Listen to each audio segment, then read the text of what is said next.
والسلام على عباده المصطفى أما بعد. قال النبي صلى الله تعالى عليه وسلم أفلا أكون عبدا شكورا. وقال النبي صلى الله تعالى عليه وسلم في الحديث القدسي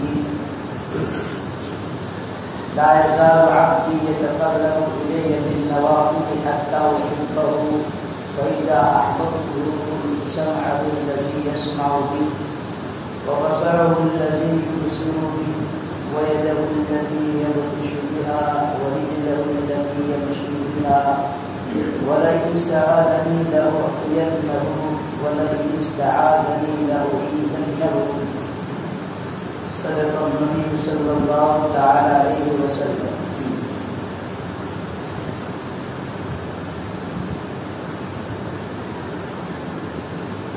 نبی اکرم صلی اللہ تعالی علیہ وسلم نے ہم اہل ایمان کو جنت میں پہنچنے کے لیے اتنے اعمال دیے ہیں کہ شمار سے باہر ہے. کوئی گنتی کرنا چاہے تو نہیں کر سکتا. خود نبی اکرم صلی اللہ تعالی علیہ وسلم کی زندگی کا سب سے زیادہ غالب پہلو جو تھا وہ عبادت کا تھا. چونکہ یہ ربیع الاول کا مہینہ چل رہا شروع ہوا ہے. اس ماہ مبارک میں عام طور پہ حضور پاک صلی اللہ علیہ وسلم کی سیرت بیان کی جاتی ہے. تو مجھے خیال آیا کہ آپ کی زندگی کا اور آپ کی سیرت کا یہ عبادت والا پہلو تھوڑا سا اجاگر کیا جائے. آپ کی عبادت کا پہلو اس قدر غالب تھا کہ ہم حدیثوں میں پڑھتے ہیں پاؤں مبارک کے ورم آ جاتے تھے, آپ کے پاؤں سوج جاتے تھے. حضرت عائشہ رضی اللہ تعالی عنہا نے کہا اللہ کے رسول آپ تو بخشے بخشائے ہیں. لیغفر لک اللہ ما تقدم من ذنبک وما تأخر. سورۃ الفتح میں اللہ پاک شاہ نے اگلے پچھلے سارے ہی آپ کی اجتہادی خطاؤں کی بھی گویا بخشش کا اعلان کیا ہے. اور حضور کی خطائیں تھی ہی کیا, وہی اجتہادی خطا جس کے اوپر اجر و ثواب بھی دیا جاتا ہے. باقی خلاف شریعت کسی چیز کا صدور تو نبی سے ناممکن ہے. بہرحال تو آپ کی تو یہ شان ہے, اس کے باوجود آپ عبادت میں ایسا انہماک رکھتے ہیں اور آپ کہ آپ کے پاؤں مبارک ورم کر جا رہے ہیں. نبی اکرم صلی اللہ تعالی علیہ وسلم نے اس کے جواب میں یہ بات فرمائی جو میں نے ابھی خطبے میں پڑھی, افلا اکون عبدا شکورا, کہ میں اللہ تعالیٰ شاہ کا شکر گزار بندہ نہ بنوں. اب اس حدیث پر طلبہ حدیث یہاں موجود ہیں. غور کرنے کی بات ہے کہ دو لفظ استعمال کیے ہیں, عبدن اور شکورا. شکورا کا مطلب کیا ہے کہ میں اللہ کا شکر گزار بندہ, انتہائی شکر گزار. چونکہ زبان آپ کی ہے اور آپ خود عرب ہیں اور آپ کا علم الہی ہے, وہی والا علم ہے, اللہ کی طرف سے آپ کا القاء ہوتا ہے اور آپ اسی کی ترجمانی فرماتے ہیں. شکور کا لفظ استعمال کیا ہے عربی گرامر کے اعتبار سے, عربی قانون کے اعتبار سے. اس شکور کے لفظ میں معنی کی کثرت پائی جاتی ہے. ایک ہے شاکر اور ایک ہے شکور. حضور نے شکور کا لفظ استعمال کیا ہے جس کا سادہ سا ترجمہ یہ ہے کہ میں اللہ کا انتہائی شکر گزار بندہ, بہت زیادہ, کہ شکر کے اعلیٰ سے اعلیٰ مقام پر. اس شکور کے لفظ سے حضور نے اشارہ فرمایا اس بات کی طرف کہ اللہ کی عبادت یہ شکر کی ایک شکل ہے اور شکر بھی اعلیٰ مقام کا. شکور بہت زیادہ اللہ کا شکر ادا کرنے والا. معلوم یہ ہوتا ہے کہ اللہ تعالیٰ شاہ کی طرف سے جب نعمتوں کا فیضان ہو تو اس کی نعمتیں جس قدر کثرت کے ساتھ بندے پر ہو اسی قدر کثرت کے ساتھ بندے کو اللہ کا عبد شکور بننا چاہیے. افلا اکون عبدا شکورا, کہ میں اللہ کا شکر گزار, اور شکر گزار بھی انتہا درجے کا, کہ جس کی زندگی کی ساری ہی حرکات سکنا شکر الہی سے بن جائے.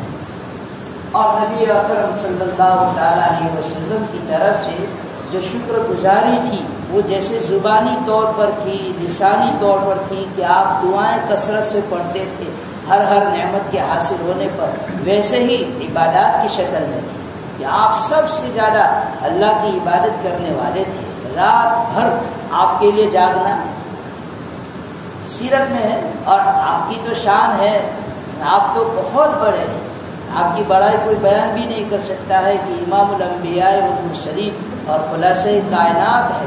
حق تعالی شانہ کے بعد آپ کا نمبر آتا ہے. اس امت کے ان بندوں کا میں آپ کو حال سناؤں کہ جن بندوں کا نمبر بہت بعد میں آتا ہے، تابعین میں ہے یا طب تابعین میں. صحابہ کبھی نہیں سناتا، میں آپ کو تابعین کا سناتا ہوں، طب تابعین کا سناتا ہوں. امام ابو حنیفہ رحمۃ اللہ علیہ کا تو ہم نے حال سنا ہی ہے کہ وہ عشاء کے وضو سے فجر کی نماز پڑھتے تھے. عشاء کے وضو سے فجر کی نماز پڑھتے تھے. کیوں کہ رات بھر سونے کا کوئی موقع ہی نہیں آیا، سونے کی کوئی نوبت آئی نہیں کہ وضو کے ٹوٹنے کا کوئی مسئلہ پیدا ہو اور سوے نو دوسرا وضو کرنے کی ضرورت پیش آئے. ایک امام ابو حنیفہ رحمۃ اللہ علیہ نے کا سنا ہم نے مشہور قصہ ہے، لیکن امام غزالی رحمۃ اللہ علیہ کا قول میں آپ کو سناؤں. امام صاحب رحمۃ اللہ علیہ فرماتے ہیں کہ 40 ایسے بندے ہیں امام صاحب کے لیول کے جن کی زندگی پر بال اتفاق سب نے لکھا ہے کہ عشاء کے وضو سے فجر کے وضو. 40 ایسے اکابر کے انہوں نے نام شمار کروائے. 40 لوگ جن کی یہ حالت تھی کہ عشاء کے وضو سے وہ فجر کی نماز پڑھتے تھے. نفلی عبادات کا ان کے یہاں ایسا اہتمام تھا. فنا اکون عبد شکورا ان کی زندگی کے پیش نظر ایسا رہتا تھا. یہ تو نوافل کا مسئلہ ہے. میں اور آپ ذرا اپنی زندگی کا جائزہ لیں کہ ہم تو سنت موقع کا اہتمام نہیں کرتے. ابھی یہ بھی جمعہ کی نماز ہو جائے گی تو آپ دیکھیں سلام دینے کے بعد لوگ ادھر سے جائیں گے، کچھ ادھر سے جائیں گے، اس دروازے سے. جتنے دروازے اتنے ہی نکلنے والے اور بھاگنے والے لوگ. سنت موقع ہے اس کا بھی اہتمام کرتے نہیں ہے. کئی لوگ ہیں کہ فرض نمازوں کا اہتمام نہیں کرتے، پھر نوافل کا تو سوال ہی کا پیدا ہوتا ہے. حالانکہ یہ نوافل مکمل فرائض ہے. حکیم الامت رحمۃ اللہ علیہ فرماتے تھے کہ چھوٹی چھوٹی چیزوں کو سن کر ہم نے اپنے دلوں میں ان چیزوں کی حقارت پیدا کر لی، تحقیر پیدا کر لی. نفل کی تعریف خود حکیم الامت لطیفے کے طور پر ہنستے ہوئے وہ اپنی ایک طالب علمی کا زندگی کا اور بچپنے کی زندگی کا قصہ سناتے ہیں کہ میں چھوٹا بچہ تھا، 8 سالہ 10 سالہ 7 سالہ بچہ تھا، نوافل کا اہتمام کرتا تھا. لیکن جب میں مکتب میں پڑھنے گیا کسی استاذ کے پاس، نے تعلیم الاسلام وغیرہ میں کسی کتاب میں نفل کی تعریف پڑھی. استاذ نے بتایا کہ نفل وہ عبادت ہے کرو تو ثواب، نہ کرو تو کوئی گناہ نہیں. اسی دن سے میرے اندر نفل کے باب میں سستی آ گئی کہ بھائی کریں گے تو ملے گا، نہیں کریں گے تو پکڑ کچھ نہیں ہے. یہ جو تعریف ہم نے پڑھی اسی دن سے میرا نوافل کے باب میں سستی پیدا ہو. حکیم الامت رحمۃ اللہ علیہ جیسے آدمی معاشمہ کا سوال وہاں پیدا ہوتا ہے. اس لیے میرے بھائیوں ضرورت ہے اس بات کی کہ ہم اپنی زندگی کے ان پیارے ایام کو، لمحات کو کام میں لائیں اور اپنے 24 گھنٹے کے اوقات کو گویا عبادات سے اس قدر بھر دے رہے کہ وہ گناہوں کی جو ظلمات ہے اور گناہوں کی جو ایک تاریکی ہمارے دلوں پر چھا جاتی ہے، یہ نفلی عبادت آ کر گویا ان ظلمتوں کو مٹاتی رہے. اس کو ہم ہرگز بھی جو ہے حقیر نہ سمجھیں، معمولی نہ سمجھیں. حکیم الامت رحمۃ اللہ علیہ فرماتے تھے کہ بھائی دیکھو گھڑی کے اندر 3 کانٹے ہوتے ہیں، ایک بڑا ہوتا ہے، ایک چھوٹا ہوتا ہے، ایک سب سے زیادہ چھوٹا ہوتا ہے. لیکن کوئی یہ تینوں کانٹے ایسے ہیں، وہ گھڑیاں بھی زیادہ نہیں رہی جس میں تینوں کانٹے آتے تھے، یہ نمبر والا سب نکل گیا.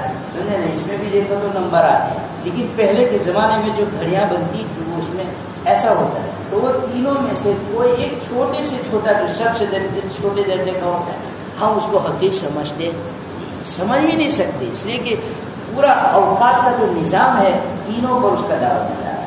یہ پتہ ہوتا ہے۔ اور میں آپ کو کیا بتاؤں حق تعالیٰ شاہ کی کس قدر رحمت ہے ہم اہل ایمان کے ساتھ کہ حدیثوں میں آیا، کتابوں میں لکھا ہے کل قیامت کے دن جب فرض نمازوں میں اور فرض عبادات میں کچھ کمی پائی جائے گی تو حق تو یہ اصول اور ضابطے کی بات یہ تھی کہ وہیں سے ہماری پکڑ شروع ہو جاتی، ہم قابل مواخذہ قرار دیے جاتے اور ہم جہنم کے مستحق قرار دیے جاتے، لیکن ایسا نہیں ہوگا۔ حق تعالیٰ شاہ کی رحمت ہے خاص طور پر اس امت کے ساتھ کہ بھائی جب فرض نمازوں میں کوتاہی دیکھی جائے گی، کمی دیکھی جائے گی، حق تعالیٰ شاہ فرشتوں سے فرمائیں گے کہ بھائی اس کے نوافل کا رجسٹر دیکھو، نوافل کا کھاتا دیکھو، نوافل میں کچھ ہے، اگر نوافل میں کچھ ہوگا ان نوافل کے ذریعے سے اس کے فرائض کی تکمیل کی جائے گی۔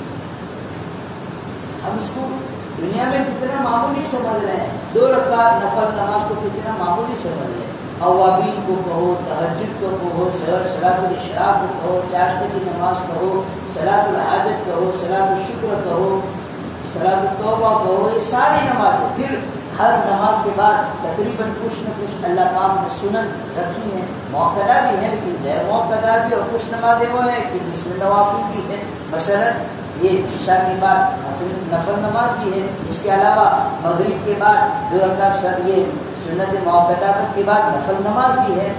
تو یہ جو اللہ پاک نے رکھی ہے نفل نمازوں کا بھی ایک نظام رکھا ہے، اس کا منشا یہ ہے کہ اگر کسی کی فرائض میں کچھ کمی رہ جائے ان نوافل کے ذریعے سے اس کی تکمیل کرنی ہے۔ ہمیں آج اس کا احساس نہیں ہوتا ہے اور ہونے والا بھی نہیں ہے، بظاہر مشکل ہے۔ غفلتوں والا جو ایک حال ہے نا، لوگوں پر جو ایک غفلت چھائی ہوئی ہے، ابھی کچھ تحفظ اور بیداری آ رہی ہے، وہ اس کی وجہ سے کثرت اموات کی وجہ سے سب سے اہمیت ہو گئی، لوگ مر رہے ہیں اور جہاں دیکھو موبائل کھولو صبح میں تو کسی نہ کسی کی موت کی خبر آ رہی ہے، عوام میں بھی ہے اور خواص میں بھی ہے، تو اس کی وجہ سے کچھ تحفظ اور بیداری آ رہی ہے، لیکن پھر بھی نوافل کی بات میں تو غفلت ہی ہے، ہمیں آج اس کا احساس نہیں ہوتا۔ میں اس کی اہمیت کو سمجھنے کے لیے ایک بات آپ سے کہوں کہ مثلا دیکھو مہینے کے 30 دن بنتے ہیں، مہینے کے 30 دن بنتے ہیں، ہم نہ 29 کو لے رہے ہیں نہ 31 کو لے رہے ہیں، بیچ والا جو عدد ہے وہ لے رہے ہیں کہ 30 دن۔ اب آپ 2 رکعت اشراق کی گنو، 4 رکعت اشراق کی گنو، 4 رکعت صلاۃ الضحیٰ چاشتہ کی نماز اس کی گنو، 4 رکعت تہجد کی لے لو، زیادہ سے زیادہ 12 رکعت ہے، کم سے کم تہجد 4 رکعت ہے۔ اس کے علاوہ مثال کے طور پر 2 رکعت صلاۃ الحاجت لے لو، 2 رکعت صلاۃ التوبہ لے لو، 2 رکعت صلاۃ الشکر لے لو، 2 رکعت تحیۃ المسجد لے لو، 2 رکعت تحیۃ الوضو لے لو۔ اس کے علاوہ اوابین 20 رکعت ہے، کم سے کم 2 رکعت ہے۔ اس کے علاوہ عشاء کے بعد اگر آپ کوئی نفل پڑھنا چاہیں 2 رکعت 4 رکعت۔ اس طرح سے آپ ذرا ٹوٹل مارو، تھوڑا سا وقت نکال کر ان تمام نفلی نمازوں کا ٹوٹل لگاؤ، اور پھر 30 دن میں یہ نفل نمازیں کتنی رکعتیں بنتی ہے اس کا شمار کرو۔ اب 2 آدمی ہیں، ایک آدمی وہ ہے کہ الحمدللہ بتوفیق اللہ تعالی، بہت سارے بندے ہوں گے نا جن کی اشراق بھی فوت ہوئی، جن کی چاشت کی نماز بھی فوت ہوئی، جن کی صلاۃ الاوابین بھی فوت ہوئی، جن کی تہجد بھی ناغا نہیں، اور جن کی ہر نماز کے بعد جو سنت غیر موقدہ نفل رکھی وہ بھی فوت ہوئی، اور اللہ کے بہت سے بندے آپ کو مل جائیں گے، اور بہت سے نہیں تو کچھ بندے تو آپ کو وہ مل ہی جائیں گے صلاۃ التسبیح بھی ناغا نہیں، یہ نہیں کہ جمعہ بلکہ روزانہ پڑھتے، روزانہ پابندی سے صلاۃ التسبیح پڑھتے۔ ایک بندہ تو یہ ہے، ایک بندہ وہ ہے کہ صرف فرض نمازوں پر اکتفا کیے ہو گئے، فجر کی 2 پر ہی، ظہر کی 4 پر ہی، عصر کی 4 پر ہی، مغرب کی 3 پر ہی، عشاء کی 4 پر ہی، صرف فرض نماز، اور بہت ہو گیا تو سنت موقدہ، باقی نہ سنت غیر موقدہ ہے، اور نہ یہ جو میں نے ابھی ایک لسٹ بتائی آپ کو نفل نماز، اس میں سے کچھ ہے۔ جب مہینہ پورا ہوگا تو آپ دونوں کا اندازہ کرو، اس آدمی کی مسرت اور خوشی کی کوئی انتہا نہیں ہے کہ جس آدمی کا مہینہ پورا ایسا گزرا ہے ان ساری نفلی عبادتوں سے بھرا ہوا ہے، اور دوسرا آدمی جس کے پاس یہ چیزیں نہیں، یہ اعمال نہیں ہے، وہ محروم ہے بیچارہ، خالی ہے۔ 1 مہینے کی یہ بات بتا رہا ہوں، سال بھر کا حساب کرو۔ یہ زندگی ہے، زندگی کسی کی 30 سال ہے، کسی کی 40، یعنی اب کے بعد کوئی 20 سال جیے گا، کوئی مثلا 10 سال، 20 سال، 25، 50 سال جیے گا، 30 سال جیے گا، تو ذرا زندگی کا حساب لگاؤ کتنی رقم۔ اور اگر ہم رکوع میں صرف 3 مرتبہ سبحان ربی العظیم پڑھیں، کم سے کم 3 مرتبہ سبحان ربی العظیم، سبحان ربی العظیم، سبحان ربی العظیم، سجدے میں سبحان ربی الاعلیٰ۔ اب ایک بات سمجھو، 1 مرتبہ سبحان اللہ پڑھنے پر، زیادہ فضائل بیان نہیں کرتا میں، صرف 2 فضیلت بتلاتا ہوں۔ 1 مرتبہ سبحان اللہ پڑھا، حضور نے فرمایا زمین اور آسمان کے درمیان جو خلا ہے نور سے بھر جاتا ہے۔ سبحان اللہ الحمدللہ تملأان ایک روایت، تملأ ایک روایت، ما بین السماء والارض، زمین سے لے کر آسمان تک کا سارا خلا نور سے بھر جاتا ہے۔ ایک فضیلت تو یہ ہوئی۔ دوسری فضیلت جس کو ہم قیامت میں دیکھیں گے کہ حضور نے فرمایا 1 مرتبہ سبحان اللہ پڑھنے سے جنت میں ایک درخت لگتا ہے، درخت لگتا ہے۔ اگر فرصت نکال کر یہ جو ہم تسبیحات پڑھتے ہیں تو فرض نمازوں میں کتنی مرتبہ، نفل نمازوں میں کتنی مرتبہ، صلاۃ التسبیح اگر ہم پڑھیں تو اس میں تو 300 مرتبہ، اور جو آدمی روزانہ 300 مرتبہ صرف صلاۃ التسبیح میں پڑھے گا سبحان اللہ، صرف صلاۃ التسبیح میں، اس کے تو 300 درخت بالکل ضائع۔ اور جس کی زندگی بھر میں کبھی، یعنی جس دن پیدا ہوا اس دن بھی اس کی صلاۃ التسبیح فوت نہیں ہوئی، اور جس دن وہ مرا اس دن بھی فوت نہیں ہوئی۔ آپ کہیں گے ایسا کون ہوگا؟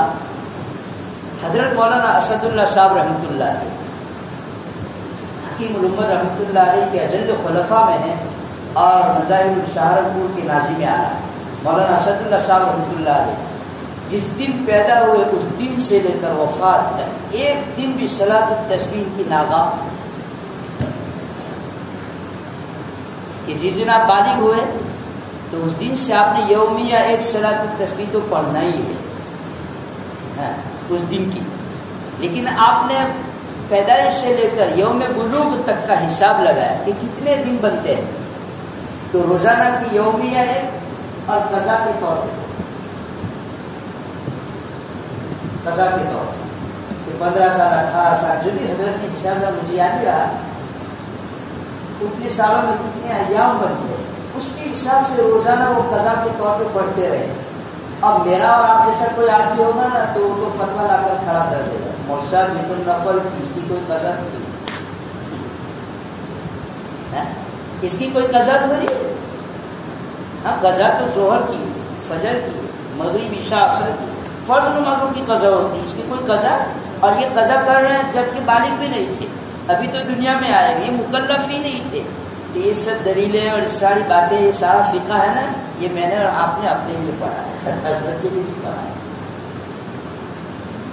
مولانا منیر احمد صاحب رحمۃ اللہ علیہ دارالدیوبند کے اکابر میں اور وہاں کے اساتذہ میں شامل ہیں، وہ کسی جگہ چندے کے لیے گئے تو چندے کی تھوڑی کچھ امانت تھی، اتفاق ایسا ہوا کہ حضرت سے گم ہو گئے، وہ پیسہ گم ہو گئے۔ اور اس زمانے کا تھوڑا بھی آج کا بہت، اس زمانے کا 100 آج کا 1000، اس زمانے کا 1000 آج کا لاکھ، لیکن گم ہو گیا، اللہ کی طرف سے ہوا، جو ہونا تھا وہ ہو گیا۔ اب مدرسے میں آ کر حضرت نے کہہ دیا بھائی میرے پاس امانت تھی، مجھ سے گم ہو گئی، یہ تو ہوا مسئلہ، اب کیا کرنا ہے آگے وہ آپ مجھے بتاؤ۔ تو کمیٹی والوں نے، وہ اکابر ہی سب تھے، انہوں نے فتوے کی روح سے حضرت کو بری کر دیا، لیکن بری کرنے سے پہلے انہوں نے یوں کہا کہ حضرت گنگوئی رحمۃ اللہ علیہ چونکہ سرپرست دارالعلوم کے، تو حضرت گنگوئی رحمۃ اللہ علیہ سے پوچھا، مسئلہ پوچھا، حضرت گنگوئی رحمۃ اللہ علیہ نے مسئلے میں یوں بتایا کہ بھائی یہ امین تھے اور ان میں ان کا کوئی قصور تو ہے نہیں، اتفاقاً ہو گیا، بے اختیار تو ان کے ذمے اس کا کوئی معاوضہ نہیں، ان کے ذمے اس کے اوپر کچھ آتا نہیں ہے۔ مولانا منیر احمد صاحب رحمۃ اللہ علیہ نے فرمایا رشید احمد نے سارا فقہ میرے لیے پڑھا، میرے لیے پڑھا، ایسا نہیں ہو سکتا ہے۔ حضرت نے اپنا کھیت بیچا، ہاں جہاں تک مجھے یاد پڑتا ہے حضرت کی سوال میں نے پڑھی کہ اپنا کھیت بیچا یا مکان بیچا، اور جتنی رقم تھی اس رقم کی ادائیگی تھی کہ بھلے میرے پاس امانت تھی لیکن میرے سامنے تو اپنی آخرت ہے، تو مجھے اور زیادہ اہتمام کرنا چاہیے تھا اس کی حفاظت کا۔ تو یہ جو اس قسم کے مراحل آتے ہیں نا، تو اس میں ہم ہیلے حوالے مسئلے مسائل لا کر اپنے آپ کو فارغ کر دیتے ہیں۔ اور اہل علم کچھ ہوئے ماشاءاللہ، طلبہ قسم کی برادری کچھ ہوئی تو وہ تو حدیث بھی پڑھ لیتے، ان لنفسک علیک حق، عشاء پڑھی، دو چار رکعت پڑھی، اور کسی نے ترغیب کی بھائی ذرا تہجد پڑھو یا آدھا پارہ پڑھتے جاؤ، یا سپارہ قرآن شریف کا پڑھتے جاؤ نوافل میں، تو فوراً طلبہ پڑھتے ہیں ان لنفسک علیک حق، تیری ذات کا بھی تیرے اوپر حق، یعنی آرام کرو۔ حکیم الامت رحمۃ اللہ علیہ فرماتے ہیں اللہ کے بندے دو حدیث ہیں، ایک حدیث تو یہ ہے ان لنفسک علیک حق، اور دوسری حدیث ہے اللہم انی اعوذ بک من الکسل، اللہ میں تیرے پاس پناہ مانگتا ہوں سستی سے، کاہلی سے۔ دو حدیث ہے۔ حکیم الامت رحمۃ اللہ علیہ فرماتے ہیں یہ جو حدیث میں آیا کہ تیرے اوپر تیرے نفس کا بھی حق ہے، تیری بیوی کا بھی حق ہے، تیرے بال بچے گھر والوں کا بھی حق ہے، یہ اس آدمی کے لیے ہے جو عبادات کرتے کرتے تھک چکا، عبادات کرتے کرتے تھک گیا ہو، جس کے اندر اب سکت ہی نہیں، طاقت ہی نہیں، بیچارہ تھک گیا ہے، اتنے گھنٹوں سے وہ عبادت میں، اس کو کہا جائے گا۔ اور ہم اس حدیث کو اول وہلا میں پڑھتے ہیں، شروع ہی میں پڑھ دیتے ہیں۔ تو بہرحال نوافل کا بھی اہتمام ہونا چاہیے، اور جب نوافل کی ترغیب دی گئی، نوافل کے فضائل بیان کیے گئے، تو اس سے آپ کو فضائل کا بھی اہتمام معلوم ہونا چاہیے، فضائل کا رتبہ معلوم ہونا چاہیے۔ ہمارے یہاں تو حال یہ ہے کہ نوافل اور سنن کا مسئلہ تو بہت بات ہے، فرائض ہی میں کوتاہی ہو رہی ہے۔ چلیے اللہ تعالیٰ شان مجھے آپ کو سب کو جو ہے عمل کی توفیق عطا فرمائے۔ تو یہ مبارک راتیں ہیں، اور زندگی کی ساری ہی راتیں مبارک ہیں، لیکن یہ جو اب ایام چل رہے ہیں، لمبی لمبی راتیں آ رہی ہے، ہندی کا زمانہ ہے، سمجھے نا، کیا کرے گا آدمی، کتنا سوئے گا۔ اور خاص طور پہ میں اہل علم طلبہ کو متوجہ کرتا ہوں، نفلی عبادات کا اہتمام کریں، کثرت سے قرآن شریف پڑھیں، مسجد کو آباد رکھو، دین کے اوقات میں بھی رات کے اوقات میں۔